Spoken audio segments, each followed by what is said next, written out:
Madame, Monsieur, Yoran, et bienvenue dans cette émission à Haman Onna, consacrée aujourd'hui à une grande dame de la danse. Je veux parler de Madeleine Maua.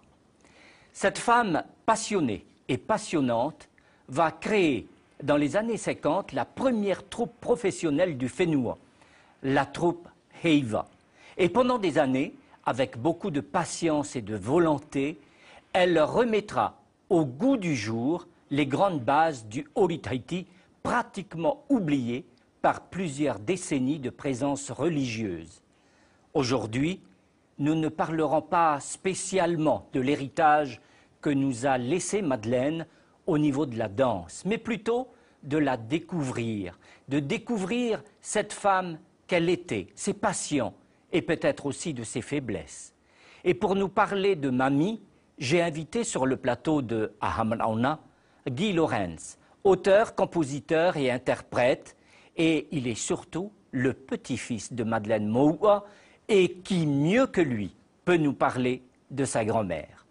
Guy, Yorana. Yorana Etienne. Et merci d'avoir accepté cette invitation. C'est moi qui te remercie parce que ça me fait vraiment plaisir qu'il y ait une émission consacrée à Mamie. Voilà, je te propose de regarder cet entretien de Mamie avec Tony Turkem et on se retrouve tout de suite après.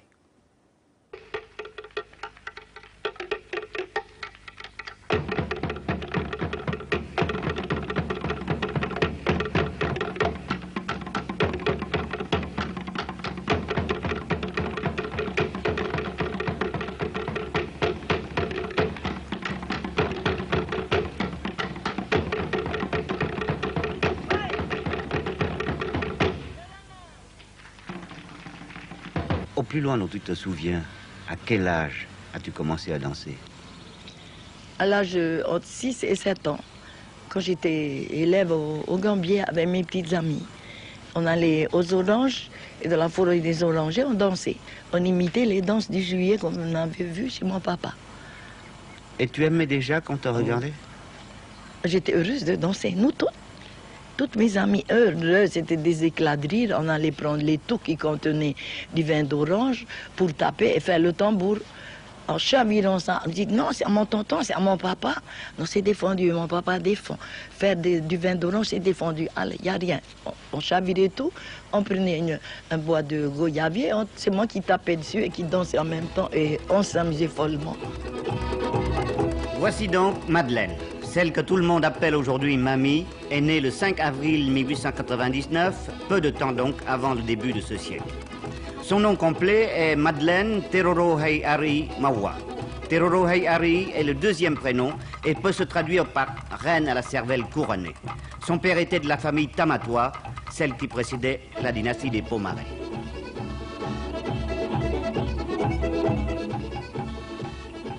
Tu descends de la famille royale des Tamatoa. Et pourquoi t'appelle-t-on Maua? Autrefois, on ne portait pas le nom de son père. On disait fils de, mère de, un tel a épousé une telle, est né une telle. Et le deuxième ancêtre dont je m'en souviens, ce que mon papa m'a raconté, et mes grandes tantes, c'est le roi requin, qui était le 4e fils de Tamatoa, et dont son père lui a donné le fief de Huahine. Il était à Huahine et son marin était un marin à 3 bateaux. D'où vient le nom de Maua? Qu'est-ce que cela signifie? Alors, son fils, je ne sais pas son vrai nom, son prénom, mais on lui a donné le nom de Maua, qui veut dire dommage. Pourquoi? Sur le lit de mort de son père, il a chanté tous les hauts faits de son père. Il a dit, tu as conduit ton peuple à la victoire. Et maintenant, c'est réellement dommage. Et il pleurait. Qui va élever cette lance qui broie les ennemis en un clin d'œil? Personne. C'est réellement dommage. Il pleurait, il continuait, il versait des larmes jusqu'à terre, des vraies larmes.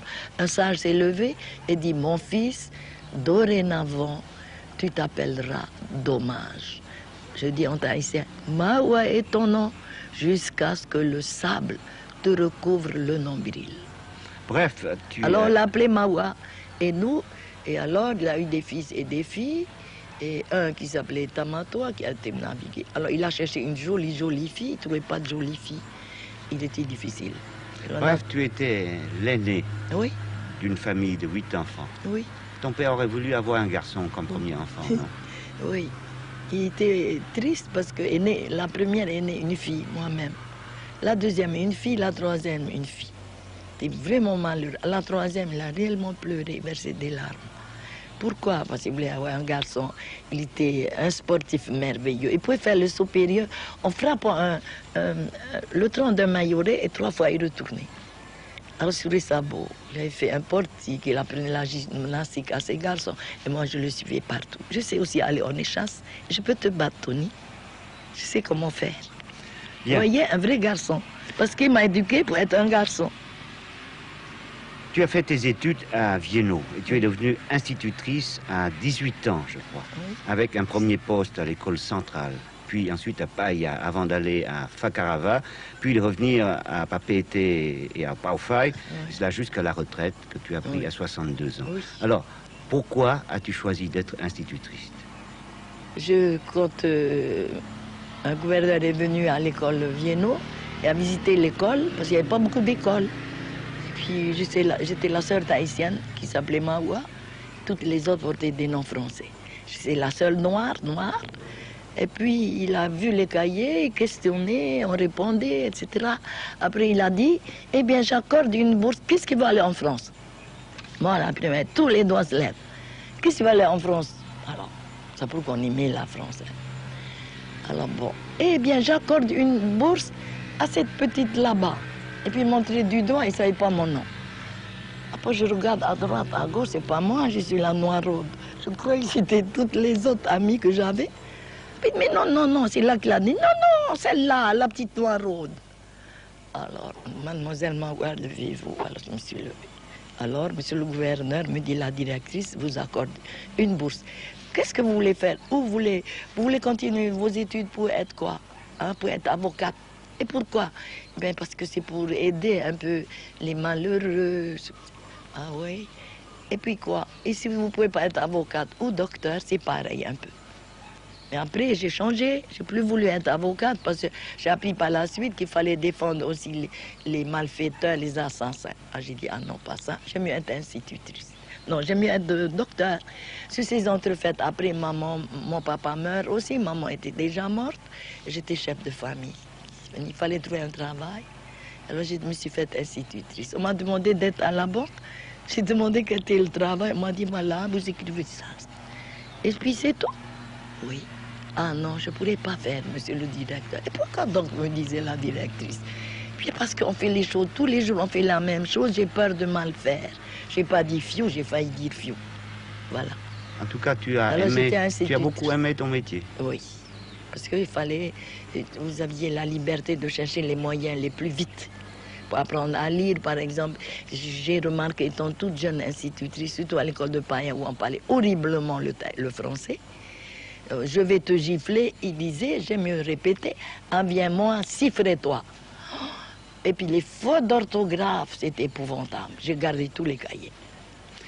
Alors il fallait changer la méthode. Oui, c'est intéressant. Mais durant les écoles successives dans lesquelles tu étais, est-ce que tu avais commencé déjà à faire danser tes élèves? Oui. On a joué le mariage du papillon à l'école de Paufai. J'avais commencé à l'école de Fakarava, la fête scolaire, ce que nous appelons, la fête pour les parents. Mais c'était des danses pour pas? Tous les ans, on jouait, par exemple, ce qui connaissait bien, les contes de Perrault. Hein? Alors on a joué la fée Carabosse. On jouait les noces du papillon. Mais ce n'était pas encore des danses polynésiennes? Non, et on valsait, on dansait papillon à la scène du mariage. Alors j'ai appris à valser. Moi-même, je ne savais pas valser, il ne fallait pas valser à l'école Vienno. On ne valsait pas encore en ce temps-là. Ben, on faisait 1, 2, 3, puis on arrivait avec la musique, on arrivait à valser.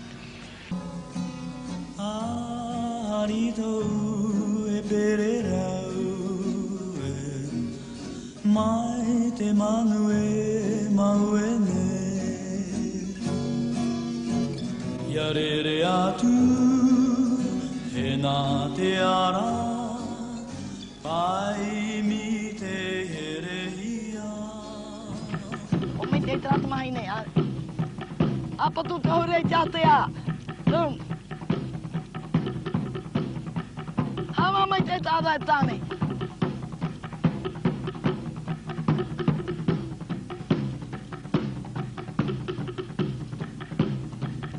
Terida, hare tapoti apiro, hare ye matau.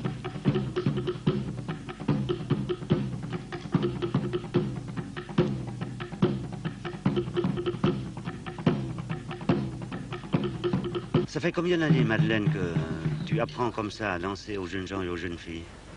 Depuis 1956, aujourd'hui ça fait 22 ans plein. En 1956, c'est au moment de la formation du groupe Haiva. Oui, en mars 1956. Je suis revenue de France le 16 janvier 1956. Et puis j'avais très mal au cœur de voir nos danses discriminées, mal vues, tandis qu'en France c'était beau. Toutes les danses folkloriques, les danses de Tous les Bretagne, spectacles aussi. les danses, les vraies danses du pays, pas les spectacles, les danses comme la bourrée d'Auvergne, la danse des Alsaciens, bretonnes. Alors, les spectacles ne t'ont pas inspiré? Les spectacles de France, de music-hall? non, c'était la façon ancienne de danser. Les vraies danses, j'appelle ça, qui n'ont pas encore évolué, qui sont restées bretonnes, auvergnates. Vous comprenez ce que je veux dire? Oui. Mais il y a 26 ans, au moment de la formation de Haiva, il n'y avait pas de groupe de danse de femmes? Ici, à Papeete, Oui. si, il y avait un seul groupe qui était le groupe des femmes du Queens. Elles arrivaient débraillées en robe. C'était pas de leur faute, je leur jette pas la pierre. Au contraire, elles avaient le courage de danser quand même. Mais c'était pas beau. C'était les habillements pop-art qui n'allaient pas à nos danses, à nous. Oui. Il n'y avait pas les costumes qu'il fallait. Et puis, les danses étaient faites n'importe comment. Mais il a fallu du courage quand même pour former ce premier groupe de danse où des femmes dansaient en public. Oui, il a fallu beaucoup de courage à cet homme-là. Non, à C'était- toi. À moi. Ah oui, j'ai beaucoup hésité. J'étais directrice d'école et puis des enfants, j'ai beaucoup hésité. À mon fort intérieur, j'ai dit, Madeleine, on va te casser. On va te casser, qui nourrira tes enfants? Et puis, de retour de France, ça m'a marqué. J'ai vu les autres danses folkloriques de ce pays, de la France, et j'ai dit, et dire que les notes sont honnies. Qui alors- va le faire si je ne le fais pas? Alors j'ai pris l'affaire en main et je l'ai faite malgré tout. Et comment et pourquoi as-tu appelé ce groupe de danse Haiva? J'ai voulu donner un nom et j'ai été voir les deux princesses, la princesse Teri Imara et la princesse Tekau. Et je voulais leur demander de parrainer et d'être marraine de notre groupe et leur demander un nom. Alors Tekau m'a répondu, autrefois, tu sais Madeleine, que les femmes ne dansaient pas en groupe, elles dansaient seules. Dans les tamaras, dans les brins comme on appelle aujourd'hui, mais pas en groupe. Seul un nombre de femmes dansaient en groupe. Elles étaient choisies spécialement, et pour leur beauté, et pour leur savoir-faire. Et c'était les harioï, les maîtres de tout, les maîtres de l'art, de la danse, qui leur donnaient des cours. Et c'était très beau. C'est ce qu'on appelait en ce temps-là la danse hura, que les Américaines ont transformé, ou les Hawaïens, qu'on appelle hula. Hula, hula, ils disent. Mais ça a été un peu changé. Mais le fond est polynésien. Voilà la vraie danse de Tahiti.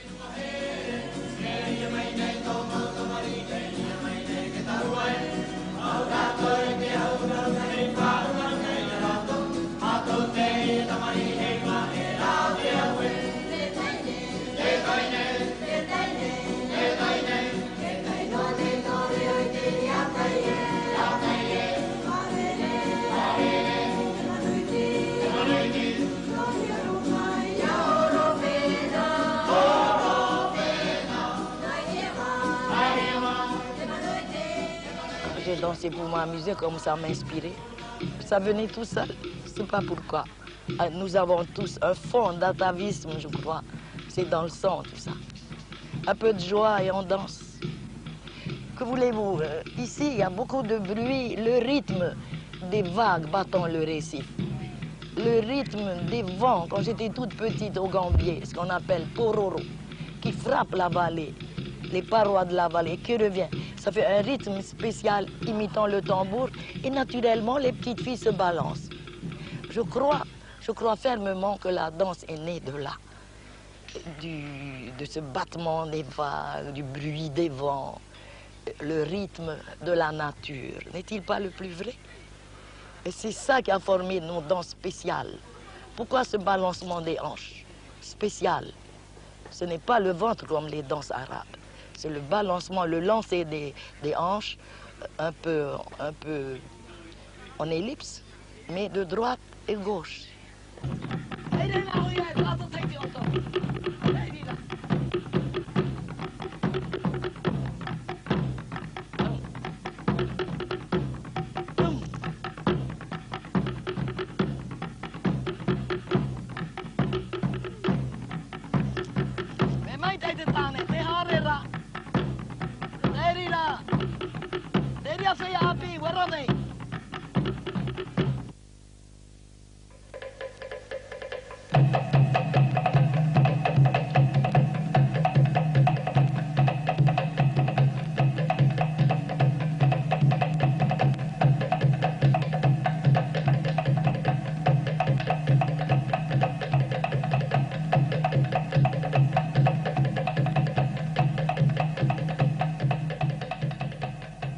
Depuis 26 ans, comment ça a évolué ton groupe? C'était d'abord un grand groupe, des jeunes filles de bonne famille, des jeunes filles intelligentes dont les parents étaient très évolués et qui ne pensaient pas à mal de l'art de la danse. La danse, c'est la danse. Et nos danses, la femme danse toute seule, pas un cavalier près d'elle. Donc, elle développe cet art de la danse. À mon avis, c'est très pur. Mais parle-nous un peu. Et alors, elles sont venues, ces femmes-là, merveilleuses. Il y avait beaucoup de la famille Cowen, les meilleures familles d'ici. Il y avait Janine Sylvain. Naturellement, il y avait ma fille Mireille. Il y avait la fille de... Comment elle s'appelle? La fille de Jeanne, venant de Montréal aussi. Des filles Doucet. Des filles Doucet. Toutes les bonnes familles d'ici. Elles étaient 24. La première fois qu'elles ont dansé au Grand Hôtel, elles étaient 24. Pourquoi ont-elles dansé? Parce qu'on m'a demandé que faut-il faire pour recevoir des étrangers qui arrivent ici. Je dis pourquoi faire, ils viennent. C'était les premiers touristes, je crois. Ils étaient 40. Alors, que vont-ils faire? Ah, ils viennent ici, c'est pour former le club nautique. Alors j'ai répondu, ben, le club nautique, c'est utile à Tahiti. Et bien, il faut bien recevoir. Mais Madeleine, comment va-t-on recevoir, me disaient mes amis. Ah, j'ai dit, ben, il faut faire comme à Tahiti. Il faut les chants, la musique, la danse. Et tu crois que ça va se faire? J'ai dit, oui, je vais réfléchir. Le lendemain, je revenais, j'ai dit, je prends l'affaire. Puis avec ma fille Mireille, on s'est débrouillé pour trouver quelques batteurs qui commençaient un petit peu à taper le toélé. Et la première danse, le premier morceau, ce fut La femme de Tahiti dans la joie de vivre. En tahitien, ça s'appelle Vahine Tahiti. Où elles sont d'abord en 2 colonnes, après elles viennent en une première colonne. C'est comme un jeu. Tout le monde rit, tout le monde est heureux. Voilà notre première danse. La deuxième danse, on a fait un rond, un cycle. Et puis on a fait la danse de Tahiti.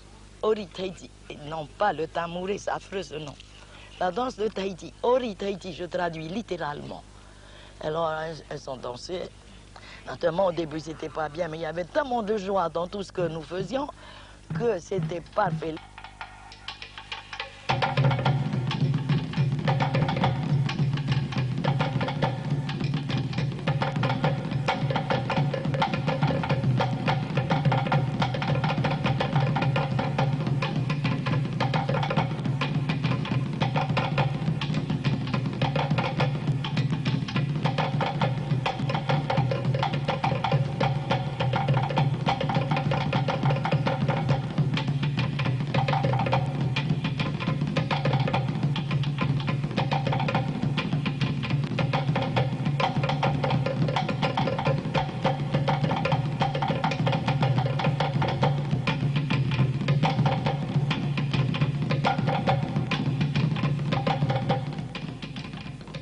Au cours de ces 26 années successives du groupe Aiva, les danseurs, les danseuses t'ont quitté. Que sont-ils devenus?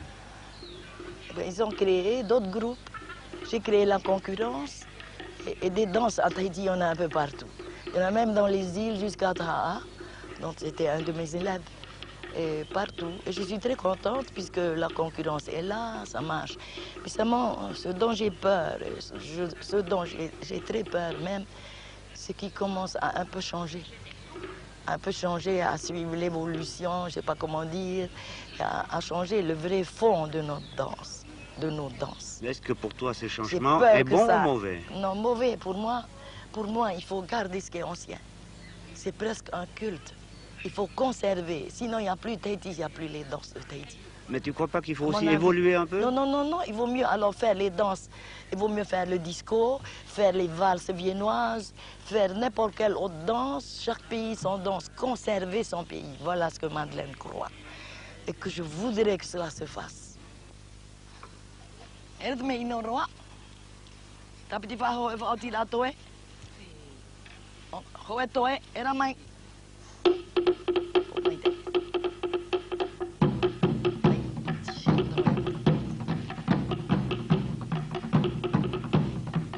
Haratatane, Tahirira.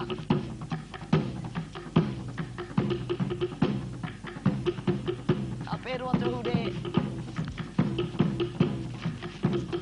Apetro de yetapea.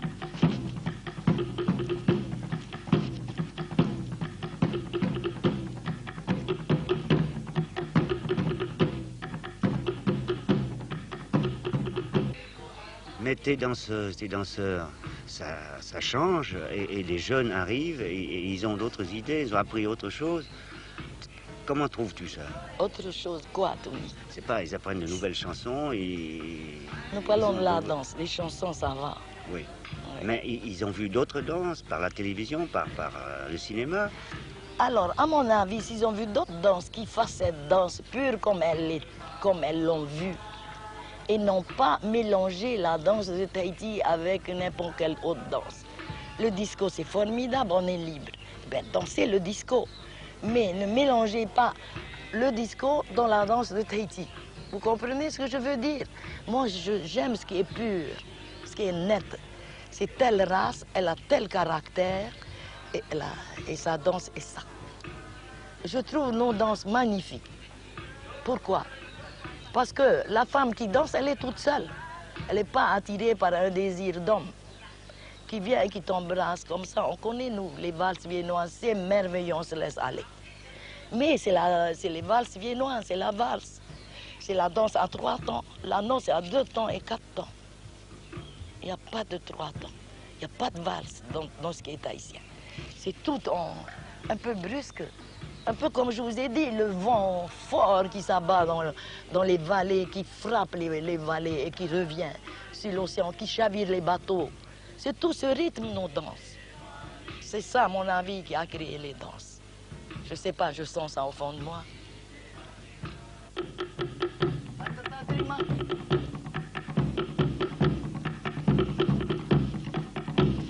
No.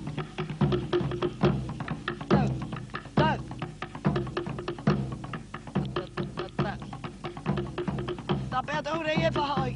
Dom.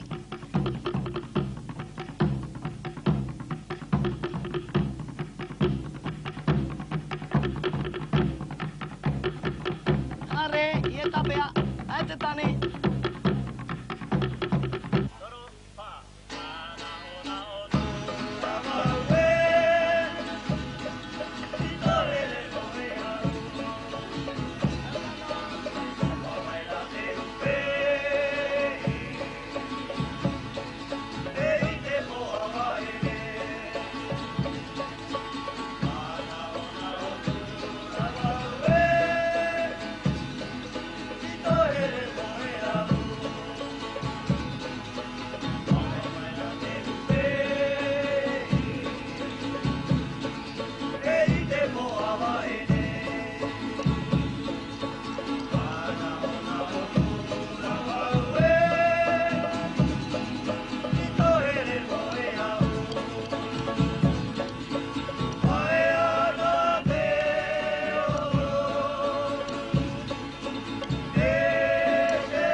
Après un tel spectacle, Madeleine, est-ce qu'on peut te demander ce que tu sens quand tu danses? Ce que je sens pendant le spectacle, je suis heureuse. Après le spectacle, un peu moins, tout petit peu, parce que je vois ce qui n'est pas parfait. Je vise toujours à la perfection. Et c'est difficile avec des acteurs. Par exemple, la dernière fois au Table Lodge, quand j'ai joué avec vous, c'était ma troupe des juniors. Mais alors, à propos de danse, Tout nouveau. est-ce que tu es toujours contre l'évolution de la danse polynésienne? Oui, mais qu'appelez-vous évolution? Évolution, c'est... Moderniser un peu. Moderniser, c'est mieux dire. Non, je ne suis pas contre. C'est-à-dire, il faut observer ce qui est ancien et mettre complètement à part ce qui est authentique et ancien. Pour dire, voilà, ça, c'est tabou. C'est pur. Ensuite, avec votre façon de faire, par l'apport des guitares, vous arrivez à moderniser, vous arrivez à suivre l'évolution, mais quand même, il y a quand même un fond de vérité qui doit rester. C'est-à-dire la manière de danser, si vous allez faire comment la pose des pieds, et pas faire les danses, par exemple, sur les pointes, comme les danses académiques qui ne sont pas du tout de chez nous. Chez nous, avant, on avait les pieds à terre. Et quelle est la partie dans laquelle tu pourrais accepter que ce soit modernisé? C'est la deuxième partie, la partie demi-moderne. La partie chantée, Partie la partie chantée, aparima. chanter, partie aparima. Aparima chanter, parce que nous avons aussi nos aparima muets qu'on appelle vava. Et nous faisons toujours tout le cercle des danses anciennes. Il y a plusieurs choses. Tu acceptes donc que les nouvelles chansons polynésiennes Et oui, il y soient... a longtemps que c'est accepté. Mais il ne faut pas mélanger, on ne sait plus où est le vrai, où est le faux. Depuis quelques années, ceux qui gagnent les premiers prix, c'est tout un mélange, monsieur. Alors ça, je n'aime pas. On ne sait plus où est l'authentique quand les touristes arrivent. Et ils me disent, mais qu'est-ce que c'est ça? Parce que c'est un petit peu connu. Ils disent, mais on a vu ça en Honolulu, on a vu ça, on a vu ça, on a vu ça.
Avec ton groupe de danse, tu as dû avoir beaucoup voyagé et voir beaucoup de pays, non? Oui. Le premier pays, c'est la France, la Suisse, l'Italie, la Belgique 2 fois, l'Angleterre et le Danemark aussi. Puis alors après, par la suite, l'Amérique du Nord, l'Amérique du Sud, dont le Chili, et puis ensuite la Nouvelle-Zélande, l'Australie.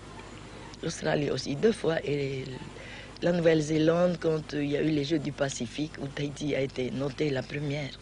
Nous représentions Tahiti. Au début, je crois que tu faisais partie de la première promotion de danseurs allant en France pour la promotion du tourisme en Polynésie. Oui, c'est la première promotion, c'est avec Larry Skindinis qui dirigeait le club méditerranéen, notamment sous les instances de M. Blitz, etc. Notre premier voyage a été pour un voyage promotionnel. On était un peu dans toutes ces villes de France, là où il y avait des clubs, un club méditerranéen en formation. Alors après, ça a débordé à Tahiti.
Est-ce que tu as fait du cinéma, Madeleine?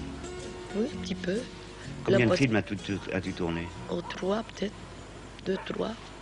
Et aimes-tu faire du cinéma? Oui, parce qu'on change de nature. C'est plus la même chose, on n'est pas vieux. À l'école, oui, avec Madame Boissy, je jouais le diable aussi. On raconte que c'est amusant parce que oui. tu changes d'étoffe. On raconte que c'est le cinéma qui t'a rendu un peu embêtante, sévère, exigeante. Est-ce vrai? Non, je ne crois pas. C'est une éducation. Mon papa était, je crois un peu, il avait l'éducation des Spartiates. Parce qu'il me parlait beaucoup quand on était enfant à l'école des Gambiers. Mon papa, c'était un être extraordinaire, bizarre, fait autrement. Alors les Spartiates, le petit garçon qui s'était laissé ronger par un écureuil, tout ça. Alors par exemple, un soir, il me dit, Madeleine, tu es trop froussade, de quoi tu peurs? Eh bien, tu vas aller chercher ma montre à l'école. Et cette école était à 2 kilomètres de notre maison. Il y avait un bois de Ourou, terriblement noir, pas de maison. La dernière maison, c'était celle de Lévi. Il m'a dit, Madeleine, où vas-tu? J'ai couru les jambes à mon cou, ayant toujours peur. J'ai tâté la montre, elle était là. J'ai vite ouvert, fermé la porte, après j'avais plus peur.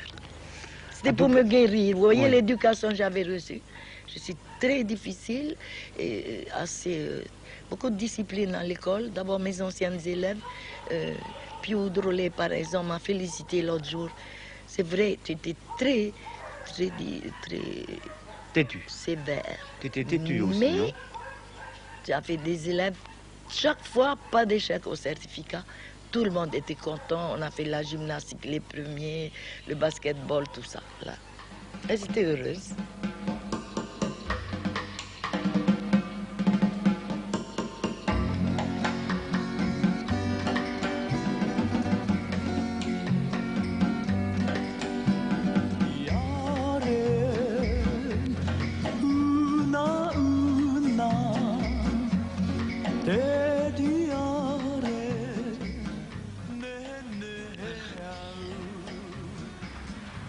Et tu soignes beaucoup ton jardin?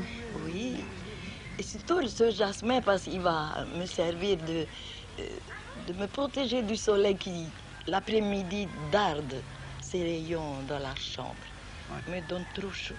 Et tu as toujours planté, tu t'es toujours intéressé aux oui. plantes? Je me suis toujours intéressée à tout ce qui pousse. D'abord, c'est beau et c'est agréable. Il paraît que du temps où tu étais institutrice à Fakarava, tu avais fait des expériences de culture sur le sable. Oui, c'était une école d'application, les sciences, l'agriculture. Alors le sol est trop poreux, il n'y a rien, que du sable et des coraux. Et puis surtout, il n'y a pas d'eau. Alors il fallait faire monter l'eau, utiliser la capillarité du sol. Alors j'avais des élèves qui ne savaient rien du tout, mais qui savaient manipuler une lampe à pétrole. Alors on a pris une lampe, j'ai dit, regardez, voilà la mèche allumée. Non, on ne peut pas, ça n'allume pas. Et pourquoi? Il n'y a pas de pétrole. Alors mettez. Alors on met du pétrole, allumez. Ah, ça brûle. Alors, comme en bas, il n'y a pas d'eau dans cette terre, il n'y a pas d'eau pour arroser les plantes, ça ne pousse pas que les cocotiers, c'est tout. Alors nous allons faire monter l'eau. Vous voulez? Oui. Alors nous allons creuser jusqu'à la nappe d'eau saumâtre, et puis nous allons faire la mèche. Pour faire la mèche dans l'eau, nous allons mettre de la bourre de coco, bien écrasée, tapisser le fond. Après, une couche de sable tamisé, une couche de feuilles de tohonou. C'est une feuille très épaisse. Et puis, alterner encore la bourre de coco, le sable, le tohonou, jusqu'en haut. Et l'eau va monter. Après, mettez le doigt, ça monte? Oui, ça monte. Ah bon, nous allons planter. Alors, on s'est mis à faire les pépinières. J'ai demandé ici, on m'aidait beaucoup, hein. À la chambre d'agriculture, des plants de tous les arbustes, il y en avait 100. Et tout a poussé. Dans des fosses qui faisaient monter l'eau, comme disaient les enfants. Et qu'est-ce que vous plantiez comme Tous les arbres fruitiers, les ourous, le mayoré, le citronnier d'abord qui est très utile, puisqu'on a du poisson à foison. Et quoi encore? Et l'évitier, comment on dit ça, Lévis, Tahiti. La pomme citerre, comme disait Bougainville. Alors celui-là n'a pas poussé, il n'y avait pas de racines, il y avait 2 racines dont toutes les 2 étaient cassées. Ça n'a plus rien fait. Vous faisiez aussi des légumes, je crois. Et des légumes, puisqu'on avait travaillé 4 ans. 1 heure tous les jours et 3 heures les jeudis. Voilà, Quels légumes? tous les légumes. Les graines, je faisais venir de la maison Villemorin, une maison française. Sur le calendrier, on montrait bien les plantes qui poussent au pays chaud. Il y avait un soleil. Alors les enfants, les élèves regardaient, ah ça. On a planté des choux paumés, qu'on appelait choux popa, mais ils n'aimaient pas ces choux popa. Ils aimaient mieux les choux chinois, dont une race qu'on appelle petsai, qui est un chou paumé et qui fait aussi la salade. Ah ça, il aimait bien. C'était pour faire du matinto. Oui, mais on a béni notre curé de village, le père Ferriol. Oh, on en a fait un heureux, il était heureux. Alors les petits catholiques envoyaient des légumes, ils étaient heureux et fiers aussi d'envoyer leurs légumes. Puis après là, l'inspecteur est venu puisqu'il suivait notre travail et nous avons eu la prime de toutes les écoles de Tahiti, de Montréal et de Tuamotu. En ce temps-là, il y avait une prime de l'agriculture pour les écoles. Oui, ici à Paufet, on a eu la prime aussi, mais Paufet, ici à Paufet, c'est Tahiti, c'est facile, on peut remuer la terre, hein, et savoir faire les semis selon le diamètre. Ah, j'ai étudié, j'ai pris des bouquins et j'ai étudié avant d'enseigner, parce que je ne savais pas. Je savais mettre en terre une graine et pourquoi, et ça poussait comme ça, mais pas scientifiquement et bien. Voilà, c'est tout. Alors on a eu des légumes, on a eu tout. On a eu des tomates. Les tomates avaient 500 grammes et plus. Et toutes les pierres qu'on avait retirées, on avait fait une espèce de pyramide. Et on faisait des creux, on brûlait les coraux pour faire un trou. Et on essayait de mettre un peu de terre et on mettait des melons et des pastèques. On en avait obligé de les distribuer. Les enfants sont gavés, c'est impossible de les manger tous. Des grandes pastèques.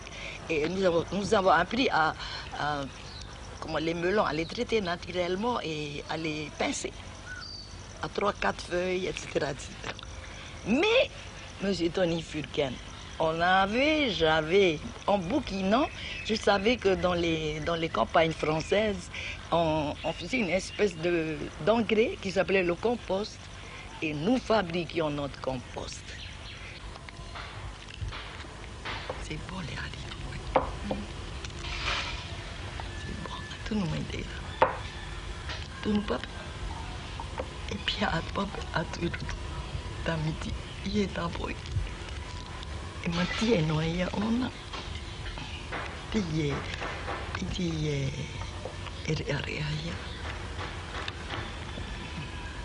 Tomates tous les jours, c'est toi qui fais toujours? Oui, c'est bon. C'est bon les tomates au four. C'est bon aussi les tomates crues. On enlève un peu la pulpe et on emplit de chevrettes. Les bonnes chevrettes de Tahiti. Mais comment as-tu le temps avec la danse, les répétitions, les cours, tout ça? Comment as-tu le temps de faire la cuisine? Dans les petits moments creux, il faut bien des petits creux dans la vie. Sinon il est trop rempli, on casse tout là. Et qu'est-ce que tu aimes comme plat, comme cuisine? Je suis gourmande et gourmet. J'aime tout ce qui est bon. En cuisine tahitienne, française et chinoise. Voilà mes préférés. Mais il n'y a pas un plat qui ressort plus que les autres? Et le poisson cru, toujours, on peut plus s'en passer. Poisson cru, le steak bien fait, les pommes frites. Et quand tu voyages? On pleure le pays, on aime bien ce qui est bon là-bas, mais de temps en temps, on voudrait avoir la salade de poisson. En Australie, on allait dans les petits magasins ouverts la nuit après le show, et puis on dévalisait les langoustes déjà cuites, les filets de poisson frits et bien frits. C'est bon, manger ça comme ça. Parce que là-bas, la nourriture en Australie, elle est bizarre, hein? On ne pouvait pas s'y adapter. Tout était cuit à l'eau, la viande à l'eau, c'était impossible. Hein? On mangeait quand même, puisqu'on avait bon appétit. Est-ce que tu aimes un pays parce qu'on y mange bien? Oui. Quel est le pays que tu aimes le plus? J'aime Tahiti et la France. La cuisine y est bonne, et en France, et encore plus que dans tous les autres pays, Parce qu'il y a de bonnes cuisines à Londres aussi, en Italie, un peu partout. Mais la spécialité de la France, c'est les bons vins qui savent accompagner les mets. N'est-ce pas? Mais comme occupation de loisir, Les travaux manuels, broder, faire du crochet, tricoter. J'ai appris à tricoter pendant la guerre. la musique. La musique aussi. La musique, c'est si beau. Tout le monde- Quel instrument sais-tu jouer? Et puis, j'avais appris la guitare avec une méthode. La mandoline avait une méthode quand j'étais aux îles. Parce que aussi, j'avais plus de voix à un certain moment, puisque j'utilisais le chant pour assouplir les organes de la voix. Les organes de la voix du Pomotou pour les sons étrangers à la langue Pomotou. Exemple, le Z. Bon, et les sports? Les sports aussi. Tu étais parmi les premiers à avoir Oui. introduit le football à Fakarava, je crois. Oui, le football avec mes garçons, à Fakarava, oui. Et aussi le lancer du javelot. Et quand M. Spitz est venu avec toute une délégation de M. de Tast aussi, c'était déjà, comment tu appelles cette horreur? Et alors là, M. Spitz qui dirigeait ici le folklore pendant le juillet, était président en juillet du jury. Alors il a dit, Madeleine, qu'est-ce que c'est ça et ça et ça? Je dis, voilà, comme ça. Oh, c'est merveilleux. Tu peux pas. Alors... Bon, alors on a emmené une délégation de javelots. Ceux qui lancent le javelot, et c'est si beau. Moi, j'avais fait faire ça à Fakarava les dimanches, parce que c'est si beau de voir. Ah, ils étaient heureux, on donnait des petites primes de rien du tout.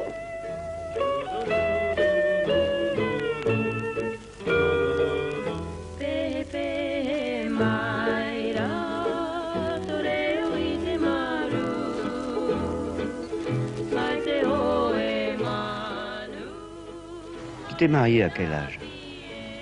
22 ans, 22 ans. Et tu as eu combien d'enfants? 5. Il y a une qui est morte. Quand j'étais en France, en congé. Que penses-tu du mariage? C'est une association. Il faut qu'on s'entende bien.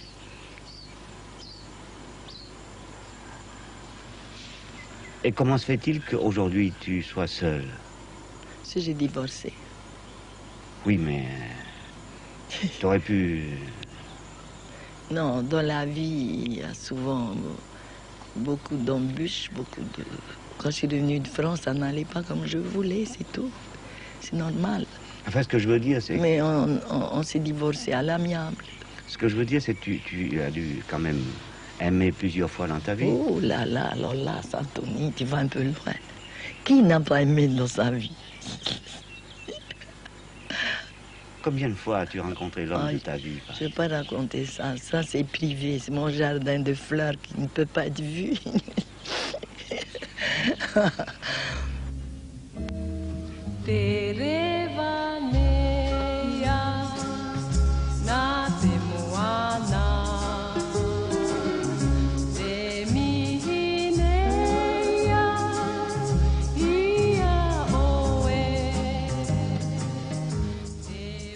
Tu as la foi, Madeleine? Tu En crois quoi? en Dieu?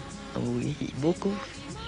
Je prie partout, dans la mer, n'importe où, en avion, partout où je suis heureuse, où je suis en détresse. Et C'est normal. Tu as toujours observé les règles? Non. On n'observe pas toujours les règles. C'est difficile à observer tout. On ne peut pas être parfait. Vous ne croyez pas? Oui, mais enfin, tu as toujours fait ton possible. Ah oui. Exemple, ne pas être un cas de divorce pour une personne qui t'aime bien et arriver à séparer ces deux personnes retenues par les liens du mariage. Ah Ça, bon? c'est pas beau. Parce qu'il t'arrive d'aimer des hommes mariés. C'est pas beau. C'est pas beau, à mon avis, il faut pas le faire. Est-ce que tu penses parfois à la mort? Oui. Et tu n'as pas peur? Non. Je n'ai plus peur maintenant. Tu as aménagé récemment dans une nouvelle maison. J'ai vu Oui. que tu as commencé le jardin, que tu Oui. plantais des arbres. Est-ce que tu penses parfois que tu pourrais peut-être pas voir fleurir ces arbres? Deux fois, ça me vient comme un éclair, mais je repousse l'idée. C'est pas à toi à finir ta vie. En tout cas, tu as fêté cette année tes 80 ans. Je sais Oui. que tu n'aimes pas qu'on parle de ton C'est-à-dire, âge. ce sont mes enfants qui ont fait ça. C'est une surprise.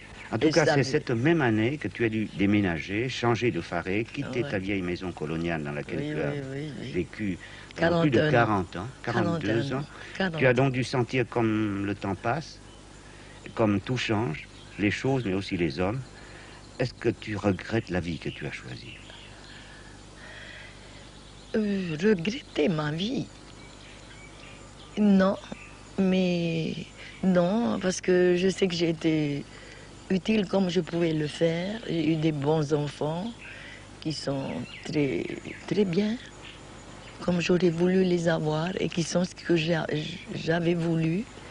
Des enfants qui se conduisent très bien, point de vue éducation, travail, tout. Et les gens, que Et- penses-tu du Tahiti d'aujourd'hui, de la société tahitienne d'aujourd'hui? La société tahitienne, elle évolue, comme toutes les sociétés. Que penses-tu du règne de l'argent, de ce besoin d'argent qui s'empare aujourd'hui de tout le monde? C'est parce que je crois, on n'aime pas travailler, on aime bien, on a trop d'envie de voir à la télé un tas de choses, des palais, de l'argent, des voitures et quoi, tout ce qu'il y a de meilleur. Alors on voudrait les avoir, on n'a pas les moyens, et puis on vole, je crois. La jeunesse, je parle de la jeunesse d'ici, qui la plupart du temps n'ont pas bien travaillé à l'école, étaient paresseux, n'ont pas de diplôme, ont beaucoup de difficultés à trouver un travail lucratif. Alors les envies se multiplient par millions, parce qu'ils les voient. Avant, on ne les voyait pas.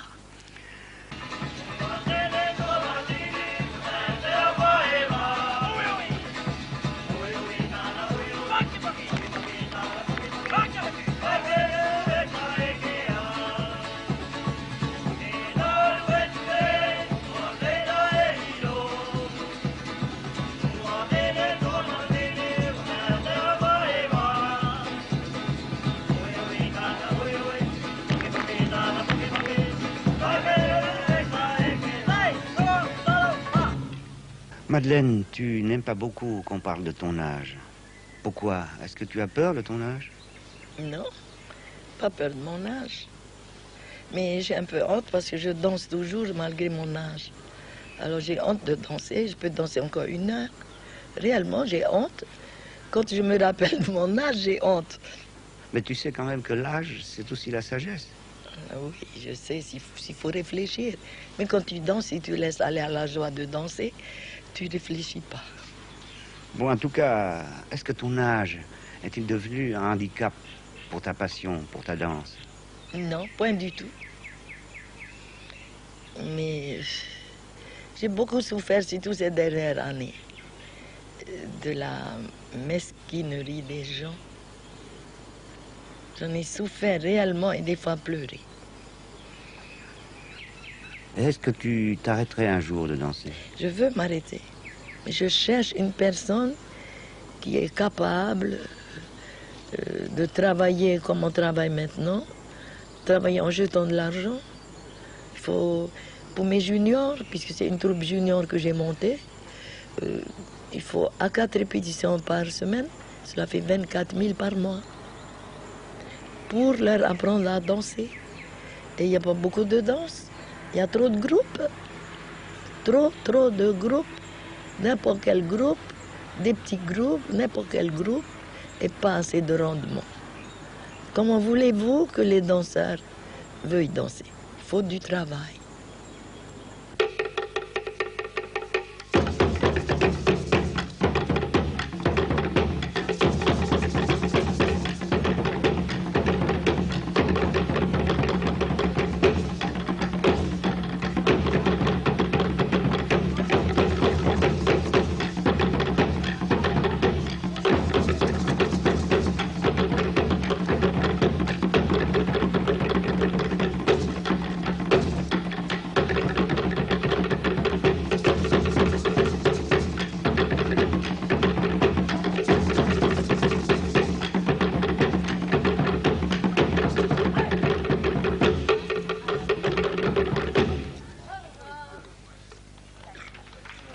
Fatre Yorana.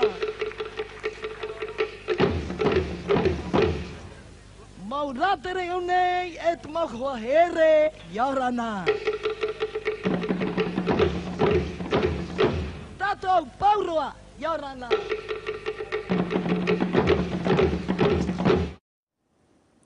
Voilà, nous venons de voir ce très bel entretien avec Madeleine Maua, réalisé par Tony Turquem et Pierre Duplan. Guy, quand tu revois ces images, qu'est-ce que ça te fait? Ça fait très longtemps que je n'ai pas revu le film, parce que les cassettes, elles sont quelque part. À chaque fois que je revois, on dirait que je redécouvre, bien sûr, un peu sa vie, tout ce qu'elle a dit. Et ça me fait quelque chose, quoi. Alors, je disais tout à l'heure qu'on ne va pas parler essentiellement de la danse, mais forcément qu'on sera obligé de parler de cette grand-mère que tu avais omniprésente, et puis surtout que toi, tu as vraiment vécu avec elle, et donc tu as traîné parmi les costumes pendant pratiquement toute ta jeunesse. Je suis arrivé de France parce que je suis né ici. Juste pour situer un peu, à 1 an, on est parti en France et on est revenu vers l'âge de 8 ans et on habitait chez mamie, au milieu des costumes, des répétitions. Enfin, c'était une maison dédiée à la danse, quoi. Il n'y avait que ça, quoi. C'était la danse, tous les jours. Quel type de femme elle était? Ah, c'était une femme remarquable, hein. C'était vraiment le genre de femme il n'y en avait pas beaucoup, quoi. Elle était très grande, elle parlait d'un français parfait. Elle était vraiment... c'est une femme, quand on l'a rencontrée, t'étais sous le charme, quoi. Tu peux pas rester indifférent. Grande prestance. Ouais, tout. Avec un sacré caractère aussi. Oui, c'est aussi ce côté-là que nous allons découvrir tout au long de cet entretien. C'est une femme passionnée, je le disais tout à l'heure, passionnée par la danse et par tout ce qu'elle faisait. Oui, le jour où elle a décidé de créer sa troupe, Heiva, jusqu'à la fin de ses jours, elle ne s'est jamais vraiment arrêtée. Bon, un peu à la fin, mais toute la fin de ses jours, c'était la danse, quoi.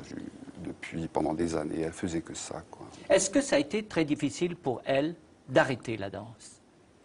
Plusieurs fois, elle nous disait, bon, je vais arrêter. Parce que là, on l'entend dans ce document. Elle le dit. Quelquefois, j'ai honte à cause de mon âge. Et pourtant, elle continuait. Oui, elle se rendait compte que, bon, l'âge, ça commençait à devenir un problème. Mais après, elle a fait une troupe junior. Bon, c'était plus la grande troupe des Heiva du début. Mais elle s'est jamais arrêtée. C'était comme ça, c'était la passion. Alors, de tes souvenirs d'adolescent, tu en as vu défiler des danseurs, oh oui. et ensuite des chefs de groupe qui sont devenus chefs de troupe. Qui sont-ils? Est-ce que tu t'en souviens? Je me souviens de Pita, qui était le grand chef d'orchestre dans les... Pita, ensuite, ils ont tous défilé, Iriti, Coco, Joël, Paulina. Pratiquement tous les grands chefs de groupe sont passés chez mamie, quoi. Ouais.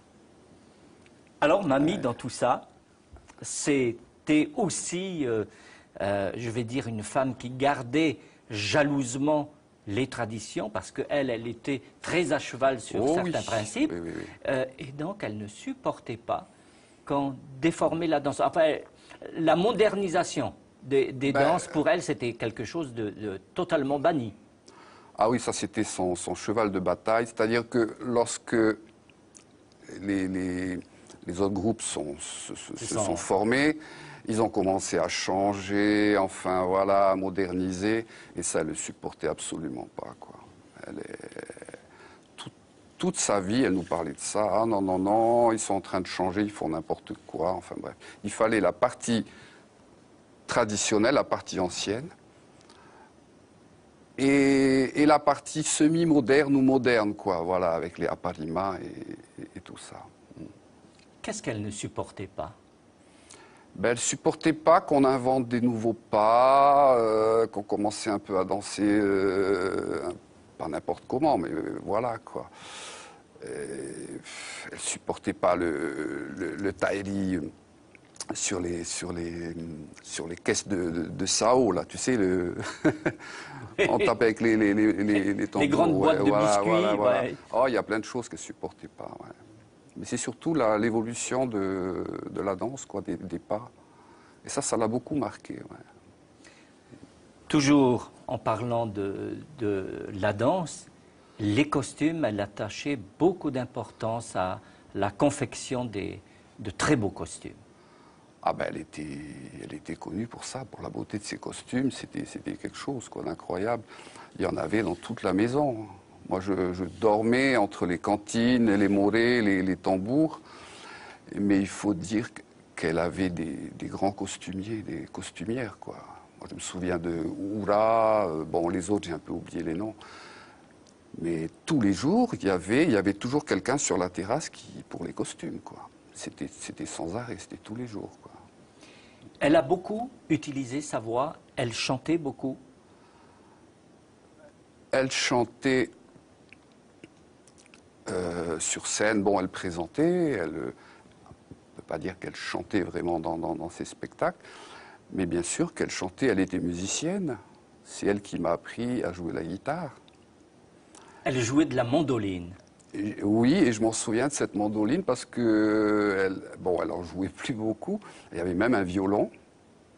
Mais je me souviens de la première fois où elle m'a mis une guitare dans les mains. J'avais 8 ans, 7 ans, 8 ans. Et là, je me souviens même, le premier morceau qu'elle m'a appris, c'était le Tahiri Pomtu.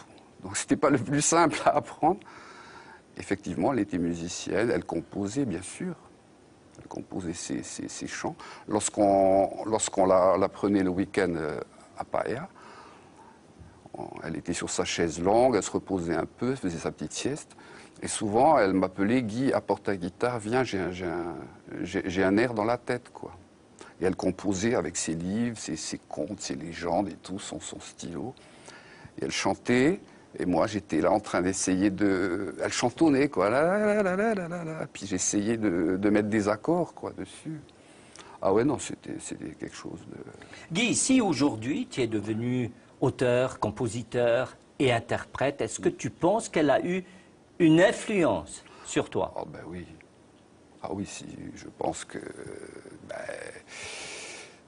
comment veux-tu ne pas tomber là-dedans, quoi, je veux dire. Bon, il n'y a pas que ça, je veux dire. C'est pas parce que...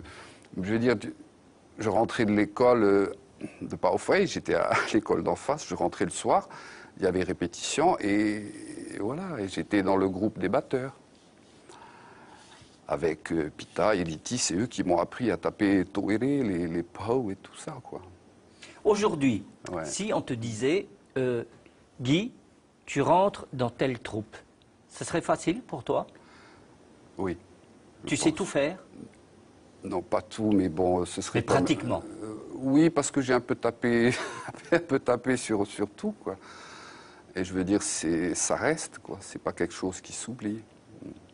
Alors on va reparler de ta grand-mère.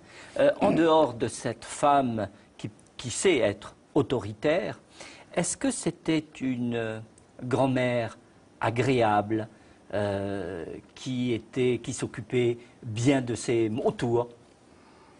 Ben, on avait la chance de la voir pratiquement tous les week-ends, enfin presque tout le temps, parce que mamie ne conduisait pas, donc c'était maman qui s'occupait souvent de la conduire un peu partout. Et donc elle terminait souvent le week-end à Paia. C'était une femme très très douce, très gentille, vraiment. Puis tu sais, toujours avec ce sourire, elle parlait avec les mains, voilà. Elle était vraiment superbe, quoi. Mais par contre aussi, elle pouvait être très, très autoritaire dans sa troupe. Elle avait aussi un caractère, quoi. Elle avait son petit caractère. En général, quand on parle de grand-mère, on parle toujours des petits secrets de cuisine, par exemple. Est-ce que tu as le souvenir de plats qu'elle affectionnait tout particulièrement et qu'elle préparait pour vous? Elle adorait cuisiner. Je sais que souvent, il y avait du poisson cru, ça. Le poisson cru, le matin, c'était quelque chose. Dimanche matin, il fallait le poisson cru, quoi. C'était bon, mais il y avait elle aimait la cuisine française. Elle avait des goûts très raffinés, mais elle mangeait aussi de tout, quoi, du puno poatoro et voilà, quoi. Tu n'as pas un souvenir particulier d'un plat que toi tu as Moi, affectionné j'ai en particulièrement? tête le poisson cru parce que tous les dimanches, il fallait ça, quoi. Et elle le faisait elle-même. C'était toute une façon de faire. Et puis en même temps, elle parlait, quoi. C'était. Alors, dans le reportage, on l'a vu, elle voyageait beaucoup. Elle a vécu un peu partout, au Tuamotu, à Fakarava.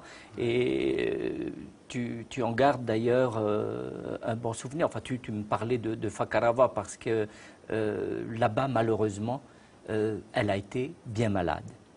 Elle a eu un petit problème de santé. Ça a été un peu le déclic de tout, quoi.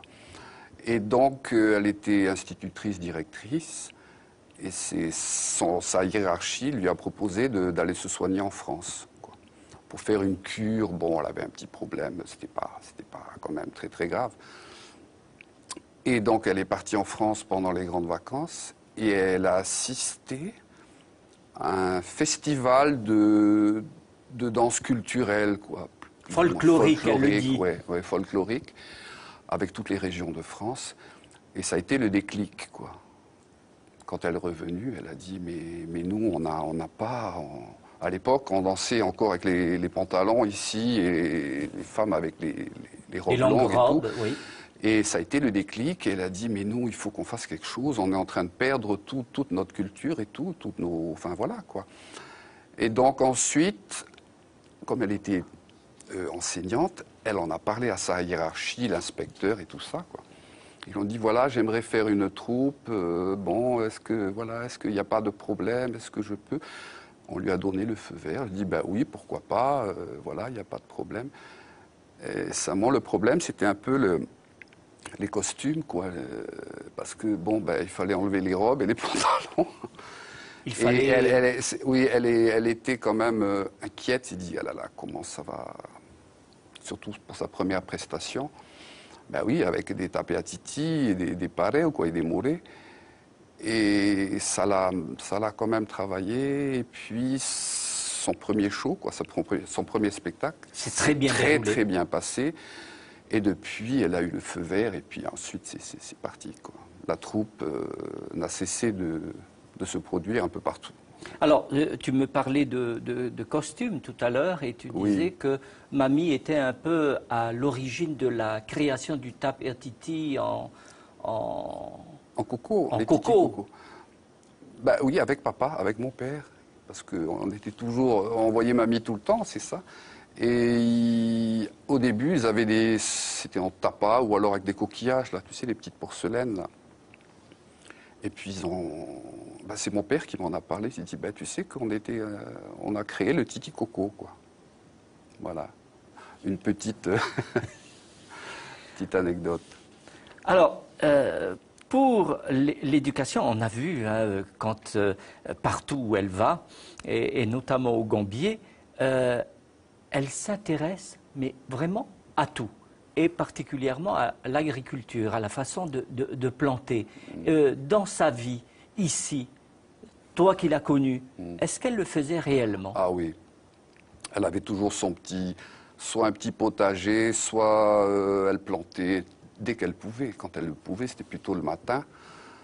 Ça, planter, la cuisine et la danse. Mais moi, je l'ai vue planter, s'occuper de son jardin et tout le temps, quoi. Alors, qu'est-ce qu'il y avait comme souvenir pour toi? Elle en parlait un peu dans le film. Elle aimait bien les lianes. Là. Comment on appelait ça déjà? Le jasmin. Oui, le jasmin. Mais elle plantait de tout, et même des légumes.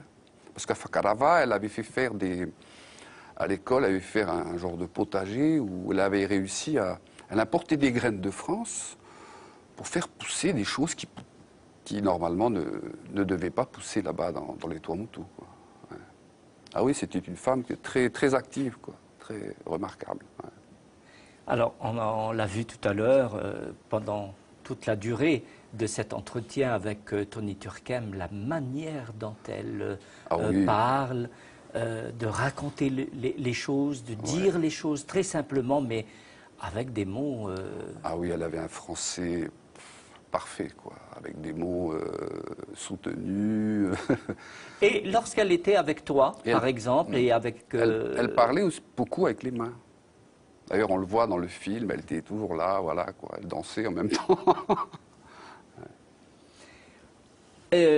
Ma dernière question concernant ta grand-mère, quel souvenir tu gardes d'elle? Oh, elle a tellement, tellement. Trop de souvenirs, j'en garde beaucoup. Et je crois que surtout j'ai eu la chance d'avoir une grand-mère comme ça, quoi. Je pense que pour moi, pour ma musique, je ne sais pas si j'avais été ailleurs, si j'aurais fait tout ce que je voulais faire dans la musique, quoi. Elle a bien sûr eu l'occasion de t'écouter, chanter. Oui. À l'époque, j'étais dans l'orchestre. J'étais batteur, quoi. Guitare, toéré, enfin, tété, pau, enfin un peu de tout. Et lorsque tu as monté toi-même... Non, elle était déjà partie. Non. Elle est décédée en 89. Je faisais déjà de la musique. Elle savait que je chantais, tout. Bon, mais elle savait que c'était autre chose. Elle prenait du recul par rapport à ça? Non, il n'y a pas eu de problème là-dessus, quoi. Ce qui la dérange, c'est quand on faisait de la danse polynésienne et que là, on commençait un peu trop à vouloir changer. Bon, voilà. On aurait mis, par exemple, une de tes premières chansons dans son ballet. Non, elle n'aurait pas... Non, ça n'aurait pas été possible. Non, elle était quand même très stricte là-dessus. Tout ce qui est ancien, non, ça n'aurait pas marché. Hein. Guy, on va maintenant parler un petit peu de toi. Je sais que tu n'aimes pas trop qu'on parle de toi, mais cependant, on est là aussi pour parler de ta musique. Où tu en es? J'ai la chance de pouvoir toujours continuer à chanter un peu partout, dans les restaurants, dans les hôtels, tout ça. Et je viens de refaire mon petit studio. Je l'ai totalement insonorisé. Et donc, ça m'a redonné... Tu as un nouvel album en préparation? Je viens juste là de reprendre. Et je me suis remis à réenregistrer. Je vais faire des petits clips. Enfin, voilà. Il y a plein de projets, bien sûr. Et on n'a jamais le temps de tous les faire. Est-ce que le groupe Fénois, c'est terminé? Oui, c'est terminé. Ça va faire déjà 6 ou 7 ans que c'est fini. J'y ai consacré, disons, en gros 10 ans. Bon, voilà, c'est comme ça. Il n'y a pas à regretter. Je pose la question parce qu'il n'y a pas quelque part l'idée ou la volonté de relancer... Non, c'était très... Pour un groupe qui s'appellera peut-être autrement. Peut-être des musiques, je ne sais pas, ça je ne peux pas en parler. La troupe, de toute façon la troupe Fénois a été ce qu'elle est, mais c'était assez compliqué, quoi, après, quoi. C'était difficile à gérer. Et pourtant, c'est une troupe qui a eu un succès énorme. Oui, mais qui demandait beaucoup de moyens aussi, beaucoup d'investissements. Beaucoup de logistique, beaucoup de soutien, et il faut beaucoup de choses. Ce que connaissent un peu tous les groupes qui partent en tournée, quoi. Mais toi-même, tu vas continuer à tourner, mais cette fois-ci tout seul? Je ne sais pas trop. Pour l'instant, je suis un peu en train de réenregistrer. Peut-être que je vais ressortir des morceaux de Fénois aussi, je ne sais pas.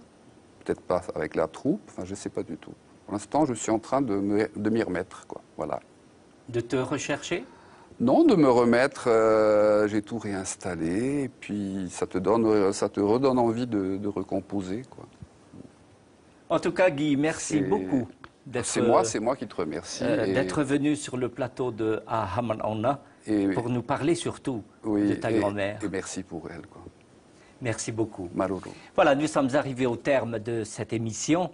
Merci de l'avoir suivi. Merci de votre fidélité. À bientôt, Yorana.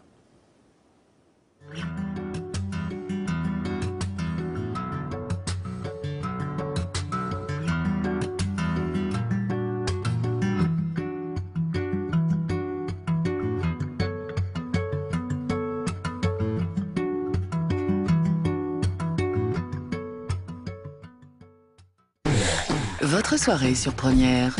19h40, l'équipe de